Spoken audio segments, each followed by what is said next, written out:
Aqui ficamos bem informados sobre esse momento tão impactante da história. A grande mídia praticamente deixa a maior parte da população sem a real importância do que está acontecendo.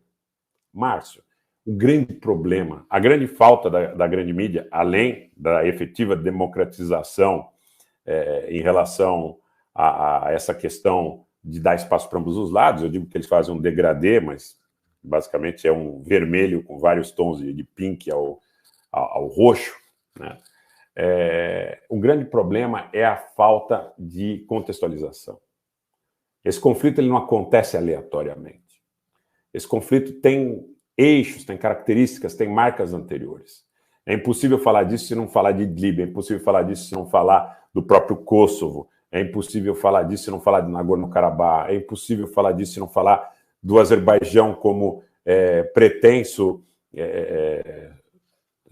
suprindo, como pretenso substituto de parte do fornecimento de gás em relação ao continente europeu, via Mar Negro, via Bulgária, via Itália. É impossível. Fernanda Guimarães, muito obrigado pelos superchats. E o grande ponto é que a mídia, eu diria globalista, vou utilizar o termo que muitos aí mais identificados à direita usam, ou a mídia imperialista, ou a mídia atlantista, não nos deixa ver nada disso. É tudo simples. O Putin é malvado, ele acordou um dia de mau jeito e resolveu que ele ia jogar bomba e matar o povo ucraniano, né? Porque ele queria anexar a Ucrânia, dado que ele teve um delírio de grandeza e imaginou que ele poderia arriscar a Ucrânia do mapa a partir dessa convicção que ele constrói de maneira aleatória. É muito complicado. Zero contextualização. Zero. Mas quando o Kosovo foi, de alguma forma, desmembrado da Sérvia, no que já era uma sucessão de desmembramentos da antiga Iugoslávia, a dita comunidade internacional falou em autodeterminação dos povos. Vejam só.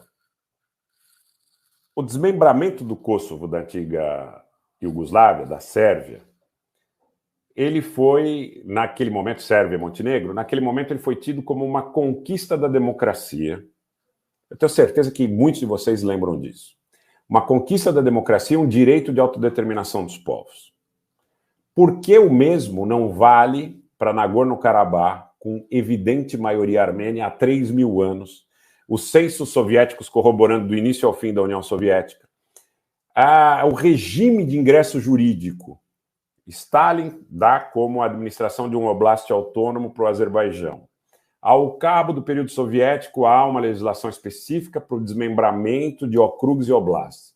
O parlamento local cumpre totalmente essas regras, inclusive em coincidência 2 plebiscitos, onde por maioria esmagadora é confirmada a identidade armênia da região, que por 60 e poucos anos foi concedida por Stalin ao Azerbaijão, que é um estado novo, criado em 1918. Antes tem um link com o Irã histórico.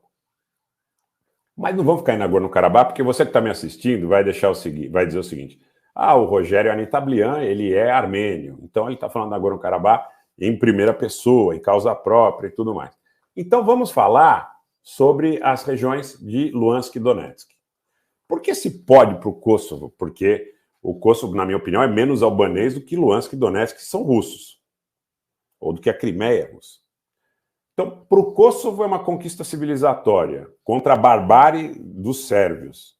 E aí vem toda aquela narrativa dos chetniks e tudo mais que a gente já conhece. Quando se trata de Nagorno-Karabakh, de Luhansk, Donetsk ou da própria região da Crimeia, não pode. Quando se trata de cindir, dividir o Sudão ao meio, pode, porque a administração do petróleo do Sudão fica a cargo de Londres, dos globalistas, da meia dúzia. Quando a gente trata... Vejam quanta contradição! Quanta contradição! Vejam quanta contradição. Quando a gente trata, por exemplo, do processo de secessão do Sudão, dando o petróleo para Estados Unidos e Grã-Bretanha, é uma conquista civilizatória contra o ditador Omar al-Bashir, deve ser mandado para o Tribunal Penal Internacional e tudo mais. Quando a gente trata de Luhansk e Donetsk, não, porque tem a integridade territorial da Ucrânia. quando a gente trata de Nagorno-Karabakh, há uma pretensa, esdrúxula integridade territorial do Azerbaijão, sendo que Nagorno-Karabakh nunca foi parte do Azerbaijão, que foi declarado independente depois da independência do Oblast de Nagorno-Karabakh, isso no período de secessão soviética. Então, só vale o que eles... Olha, gente, só vale o que a mídia globalista, só vale o que a mídia dos trilionários, dos Black Rocks da vida, dos Rockefeller e dos Rothschild, determinam. Esse é o ponto. Esse é o ponto. O Odmar está dizendo que a mídia, de alguma forma, ela está financiarizada. A revista Veja não é mais do Cívica. Nem a Rede Globo é mais da família Marinho. Nem o Jornal Estado de São Paulo é mais da família Mesquita. Não que eles estejam completamente alijados aí da administração ou da própria participação acionária, né, como dizem aí no mercado, são shareholders das empresas, tudo bem. Mas a grande questão é a seguinte: os grandes bancos, os grandes conglomerados transnacionais estão controlando tudo hoje. Estão controlando tudo. E colocam muitas vezes, Marcelo Santos está lembrando da Band, colocam muitas vezes. Gente, eu vou colocar o link do Telegram da Consul Carolina aqui na descrição desse vídeo, tá? E muitas vezes, esse pessoal, eles absolutamente tratam de interesse de grupos. E quem domina a informação, domina o consciente coletivo. A referência, aqui no Brasil tem um ministro do Supremo Tribunal Federal que muitas vezes ele se manifestava, ou se manifesta até hoje, dizendo que o Supremo tem que atender à voz das ruas. Mas o que é a voz das ruas? A voz das ruas, o que é a voz das ruas? A voz das ruas é o que diz a Rede Globo? A voz das ruas é colocar, eu coloco aqui para vocês, aí vocês falam, não fala de política interna, porque você falando de política interna vai descontentar um lado ou outro. Mas primeiro eles prestigiaram a tal Operação Lava Jato, o senhor Sérgio Moro. Aí eles disseram que o problema do Brasil era a corrupção. Eles falaram isso do Gaddafi, falaram isso do Saddam Hussein, eles falaram isso do Ali Saleh no Iêmen, o Iêmen completamente destruído. Eu não sou advogado, não estou fazendo advocacia administrativa do Ali Saleh, tá? Mas eles falaram isso de tantas e tantas e tantas personalidades, e aqui no Brasil falaram que o problema era a corrupção. Detrataram, destruíram. Quanto você está pagando no posto de gasolina pela gasolina hoje? A culpa é menos do Lula, da Dilma e do Bolsonaro do que desses grandes conglomerados televisivos que imputam ou exigem que muitas vezes os governos coloquem figuras para a administração dos setores da economia que estejam alinhados com o princípio de seus donos, de seus proprietários. Então, primeiro era a Lava Jato contra a corrupção, agora é o Bolsonaro genocida. Primeiro que a Lava Jato não foi criada para combater a corrupção. Depois, o Bolsonaro não é genocida. Essa é a minha opinião.